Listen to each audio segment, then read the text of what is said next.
অনুষ্ঠান বা কেৱল এটা উৎসৱ সেইটো নহয়, আচলতে এইটো এটা হ'ল এটা সমাজক শিক্ষাৰ মাজলৈ লৈ যোৱা, শিক্ষাৰ লগত সমাজৰ সংযুক্ত কৰা আৰু শিক্ষাৰ এটা জাগৰণ, এটা সপোনৰ বিপ্লৱ।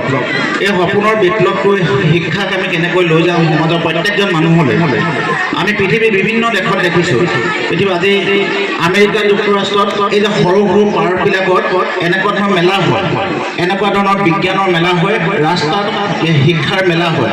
আজি জাপানত এনেকুৱা ধৰণৰ একেবাৰে গাঁও পৰ্যায়লৈকে, একেবাৰে সৰু সৰু গাঁও পৰ্যায়লৈকে এনেকুৱা ধৰণৰ উৎসৱ হয়, এনেকুৱা ধৰণৰ মেলা হয়, নতুন কথাবিলাক আলোচনা হয়, উঠি অহা প্ৰজন্মক জানিবৰ কাৰণে বুজিবৰ কাৰণে সুযোগ দিয়ে।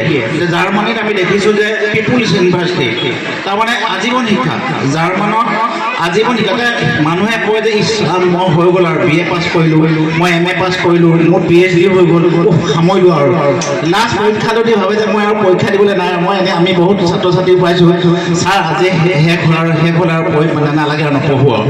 মানে এই যে কনচেপ্টটো যে শিকিবলগীয়া আৰু যে কিমান আছে, পৃথিৱীখন ইমান এখন মহান বিশাল পৃথিৱী, এই বিশাল পৃথিৱীখনৰ পৰা যে আৰু কিমান শিকিবলগীয়া আছে, আমি তাৰ জীয়াই থকা জীৱনত হয়তো আমি মানে 1% আমি শিকিব নোৱাৰোঁ বা 1%তকৈ কমো আমি শিকিব নোৱাৰোঁ। আমি কিমান শিকিবলগীয়া নতুন নতুন কথা, এই নতুন নতুন কথাবিলাক শিকাৰ কাৰণে চৰকাৰে যিটো উদ্যোগ লৈছে, প্ৰশাসনে যিটো উদ্যোগ লৈছে, মই সঁচাকৈ ধন্যবাদ জনাইছোঁ, কৃতজ্ঞতা জনাইছোঁ। আৰু যিসকল মঞ্চত বহি আছে, সময় দিছে অনুষ্ঠানটো সফল কৰি তুলিবৰ কাৰণে মই সকলোকে পুনৰ কৃতজ্ঞতা আৰু ধন্যবাদ জনাইছোঁ। 1957 চনত VK মেননে, কৃষ্ণ মেননে দিছিলে। প্ৰতিৰক্ষা বিভাগতে মন্ত্ৰী আছিলে, ৰাষ্ট্ৰসংঘত দিছিলে, 8 ঘণ্টা ধৰি একেৰাহে ভাষণ দি আছিলে, একেৰাহে 8 ঘণ্টা ধৰি ভাষণ দি আছিলে। গতিকে ভাষণ শুনিও মানুহ কেনেকৈ পৃথিৱী বিখ্যাত হ'ব পাৰে, কথা শুনি এই যিসকল ব্যক্তিয়ে কথাখিনি কৈ আছে, সেই কথাখিনি কৈ থকা কথাখিনি যদি মনত ৰাখে, কথা শুনি শুনি পৃথিৱীত বহুত মানুহ বিখ্যাত হৈছে, অকল কথা শুনে। আজি চক্ৰেটিছৰ পৰা এই প্লেটোৱে কথা শুনি হ'ল। তেওঁ মানে চক্ৰেটিছৰ লগত থাকি তেওঁলোকে পৃথিৱী বিখ্যাত হ'ল, তেওঁলোকে বেলেগ একো কৰা নাই। আজি এৰিষ্টটলে হওক, প্লেটোৱে হওক। আজি নৰেন্দ্ৰ মোদী ডাঙৰীয়াই বিভিন্ন সময়ত কৈছে যে মই অকল RSSৰ সভাত কথা শুনি মই এনেকুৱা ধৰণৰ মই কথা ক'ব পৰা হ'লোঁ।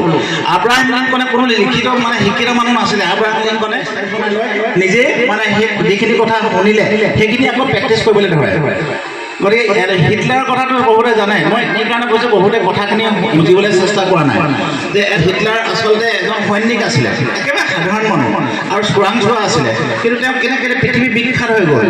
তেওঁ সেই জ্যেষ্ঠ নেতাসকলৰ চোৰাংচোৱা কৰোঁতে শুনি থাকোঁতে তেওঁ সেই কথাখিনি নিজৰ জীৱনত প্ৰয়োগ কৰিবলৈ চেষ্টা কৰিলে, পিছত হিটলাৰ হিচাপে সমগ্ৰ বিশ্বত পৰিচিত হৈ গ'ল।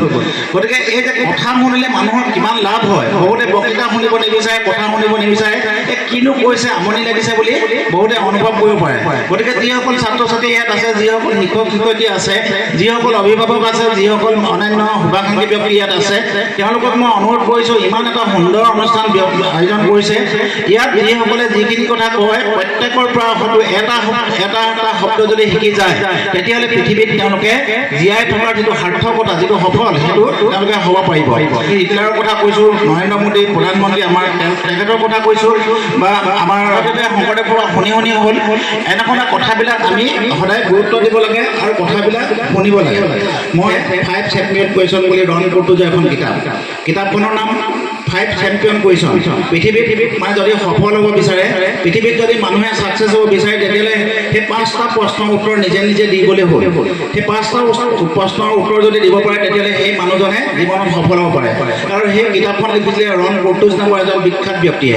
আৰু সেই বিখ্যাত ব্যক্তিজনে লিখা কিতাপখনৰ প্ৰথম প্ৰশ্নটো আছিলে যে মই আজি কাক ধন্যবাদ দিম। তাৰমানে আমাৰ মানুহবিলাকে, আমাৰ সমাজত যিবিলাক মানুহ আছে, বেছিভাগ মানুহে মানুহক প্ৰশংসা কৰিব নাজানে, ধন্যবাদ দিব নাজানে। ইমান এটা সুন্দৰ অনুষ্ঠান আহিছে বুলি কৈছে, কিমান দিনৰ পৰা যে প্ৰস্তুতি চলাই আছে এইসকলে, সেই অনুভৱটো হয়তো মই এঘণ্টাত আহি বুজিব নোৱাৰোঁ, মই আধা ঘণ্টাত আহি বুজিব নোৱাৰোঁ। তেওঁলোকৰ কিন্তু আজি 1 মাহ 1.5 মাহ হয়তো 2 মাহমানৰ আগৰ পৰা বা বহুত দিনৰ আগৰ পৰা বা যথেষ্ট ব্যয় কৰিছে। গতিকে তেওঁলোকক মই ধন্যবাদ দিছোঁ, কৃতজ্ঞতা জনাইছোঁ। যিখন কিতাপৰ কথা মই কৈছোঁ, প্ৰথম প্ৰশ্নটো হ'ল যে আমি আজি কাক ধন্যবাদ দিম। গতিকে ধন্যবাদ দিবলৈ আমি শিকিব লাগিব, প্ৰশংসা কৰিবলৈ শিকিব লাগিব, প্ৰশংসা কৰিব পৰা হৃদয় এখন মানুহে লৈ ফুৰিব লাগিব, তেতিয়া আমি জীৱনটোত সফল হ'ব পাৰিম আৰু সমাজখনক আগুৱাই লৈ যাব পাৰিম।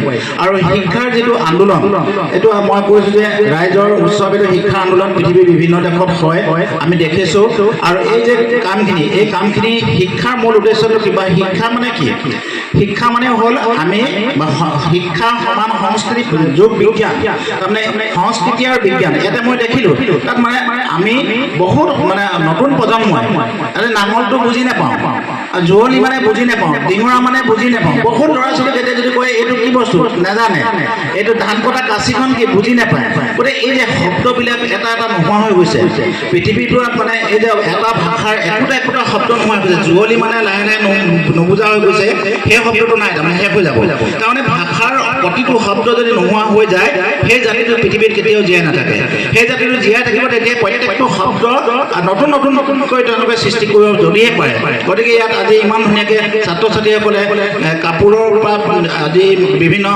বিহু উৎসৱৰ যি প্ৰদৰ্শনী দেখুৱালে মই দেখিলোঁ যে তাত যোগেদি হয়তো অনুভৱ কৰা নাই এইবিলাকনো কি কৰিছে এইটো কিটো লাভ হ'ব এইখিনি দেখুৱাই কিটো লাভ হ'ব কিন্তু যিসকলে অনুভৱ কৰিছে যিসকলে সেইটো ভালদৰে চাইছে তেওঁলোকে অনুভৱ কৰিছে গোটেই মানে মাঘ বিহু কাতি বিহু যিখিনি দেখুৱাইছে সেইখিনি আজিকালি মাঘ বিহু কাতি বিহু আমাৰ আজিকালি পালন কৰিবলৈ পাহৰিলে ল'ৰা ছোৱালীয়ে আমাৰ সন্তানে হওক বা আনৰ বহুতে ৰাতিপুৱা মাঘ বিহু বুলি ক'লে মেজি জ্বলাবলৈ তেওঁলোকে মেজি কথাটো বুজিয়ে নাপায় মেজি জ্বলাবলৈ নাযায় গতিকে এই যে শব্দবিলাক নোহোৱা গৈছে শব্দ নোহোৱা হ'লে ভাষা নোহোৱা হ'ব ভাষা নোহোৱালে সংস্কৃতি নোহোৱা হ'ব সংস্কৃতি নোহোৱালে এটা জাতি পৃথিৱীৰ পৰা নোহোৱা হৈ যায় গতিকে খুব সুন্দৰ পদক্ষেপ মই ধন্যবাদ জনাইছোঁ অকল শিক্ষাটো যদি আমি শ্ৰেণীকোঠাৰ মাজতে আবদ্ধ কৰি ৰাখোঁ কেৱল শ্ৰেণীকোঠাৰ মাজতে যদি শিক্ষাক আমি আবদ্ধ কৰি আমি শিক্ষা ল'বলৈ যাওঁ তেতিয়াহ'লে কিন্তু আমাৰ জীৱনৰ পূৰ্ণতা নহয় আমি জীৱনৰ পূৰ্ণতা ল'বলৈ গ'লে নেলছন মেণ্ডেলাৰ যিটো কথা মেণ্ডেলাই কৈছিলে যে আমি শিক্ষা কেনেধৰণৰ ল'ব লাগে আমি শিক্ষা হ'ল এনেকুৱা এটা শক্তি যিটো শক্তিয়ে সমাজখন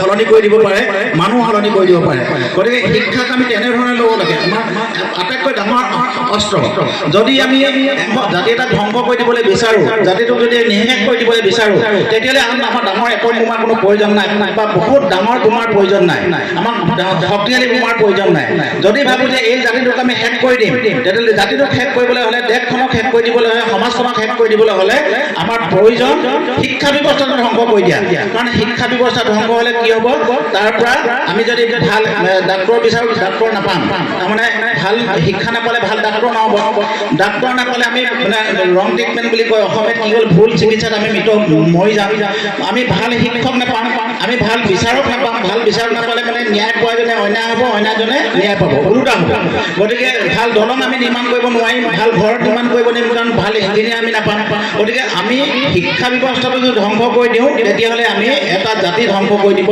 পাৰোঁ গতিকে মই যিসকলে ইয়াত উপস্থিত আছে শিক্ষাক সেইকাৰণে গুৰুত্ব সহকাৰে আমাৰ চৰকাৰখনে লৈছে আৰু সেই শিক্ষাক আমি উত্তৰণৰ দিশত আগুৱাই লৈ যাব পৰাকৈ আমি তেনেদৰে চিন্তা কৰিব লাগিব আমি শিক্ষাক সেই দিশে লৈ যাব লাগিব আমাৰ তৃণমূল বা একেবাৰে গ্ৰাছৰুট লেভেললৈকে যিটো লেভেলত আমাৰ প্ৰত্যেকজন অভিভাৱকে গম পায় যে শিক্ষাৰ উদ্দেশ্যটো কি শিক্ষাই আমাক কি দিব পাৰে আমি শিক্ষাৰ যোগেদি আমাৰ সমাজখন পৰিৱৰ্তন কৰিব পাৰোঁ আজি পৃথিৱীৰ বিভিন্ন দেশত বা বিভিন্ন সভ্যতাবিলাক ধ্বংস হৈ গৈছে আজি নোহোৱা হৈ গ'ল আপোনালোকে চাওক আজি বেবিলনীয় সভ্যতা নোহোৱা হৈ গ'ল আজি মিছৰীয় সভ্যতা নোহোৱা হৈ গ'ল এতিয়া ইমান শক্তিশালী সভ্যতাবিলাক নোহোৱা হৈ গ'ল কিয় আমি কিয় সেই সভ্যতাবিলাক আজি দেখা নাপাওঁ আমি দেখি নোপোৱাৰ কাৰণটো হ'ল সেইবিলাকে ভাবিলে যে আমি কৰিবলগীয়া একো নাই আমি চব শিকিলোঁ আজি মিছৰীয় সভ্যতাৰ নিচিনা সভ্যতা পৃথিৱীত এনেকুৱা শক্তিশালী সভ্যতা নাছিলে তেওঁলোকে সকলো কৰিছিলে বিজ্ঞান প্ৰযুক্তি শিক্ষা সংস্কৃতি সকলো তেওঁলোকে আগবঢ়া আছিলে কিন্তু সেই সভ্যতা আজি নোহোৱা গ'ল কাৰণটো হ'ল তেওঁলোকে ভাবিলে যে আমাৰ শিকিবলগীয়া বুজিবলগীয়া একো নাই গতিকে আমি আৰু কৰিবলগীয়া নাই গতিকে আমাৰ ইমানে হৈ গ'ল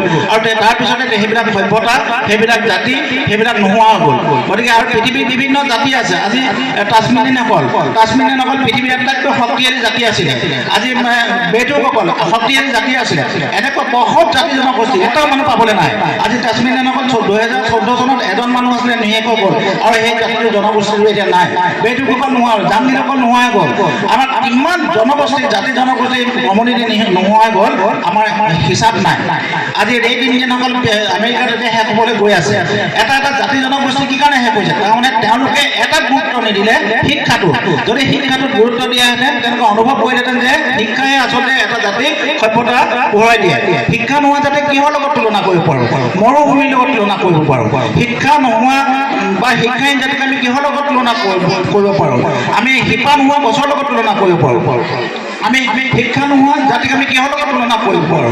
আমাৰ গুটি নোহোৱা এজোপা গছৰ লগত তুলনা কৰিব পাৰোঁ। আমি এনেকুৱা ধৰণে তুলনা কৰোঁ। আজি মৰুভূমিৰ লগত কিয় তুলনা কৰোঁ? মৰুভূমিত যদি আমি শস্য ৰুওঁ তাৰ পৰা কোনো উৰ্বৰতা নাপায়। সেই উৰ্বৰতা নহ'লে নতুন সৃষ্টি নহয়, নতুন সৃষ্টি নহ'লে কেতিয়াও আমি আগুৱাই যাব নোৱাৰোঁ।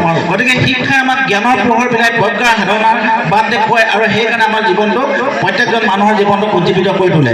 মই আশা ৰাখিছোঁ যে আমাৰ যিসকলে জড়িত হৈ আছে, ইমান সুন্দৰ এটা অনুষ্ঠান আয়োজন কৰিলে, এই অনুষ্ঠানটোৰ যোগেদি আমাৰ এই অঞ্চলটোৱে নহয় এনেকুৱা বাৰ্তা যাব যিটো বাৰ্তাই আমাৰ সমাজখনক শিক্ষাৰ গুৰুত্বটো দিবৰ কাৰণে অভিভাৱকেও যাতে গুৰুত্ব দিয়ে। আমাৰ এতিয়া চৰকাৰে দেখিছে যে কিছুমান ছোৱালী সোনকালে বিয়া হৈ যায়, বিয়া হৈ যোৱাৰ কাৰণে সেই বিয়া হৈ যোৱা বিবাহ বন্ধ কৰিবৰ কাৰণে বিভিন্ন ধৰণৰ আঁচনি ল'বলগীয়া হৈছে, টকা পইচা খৰচ কৰিবলগীয়া হৈছে, নহ'লে আমাৰ হয়তো শিক্ষাটো আৰু তললৈ যাব।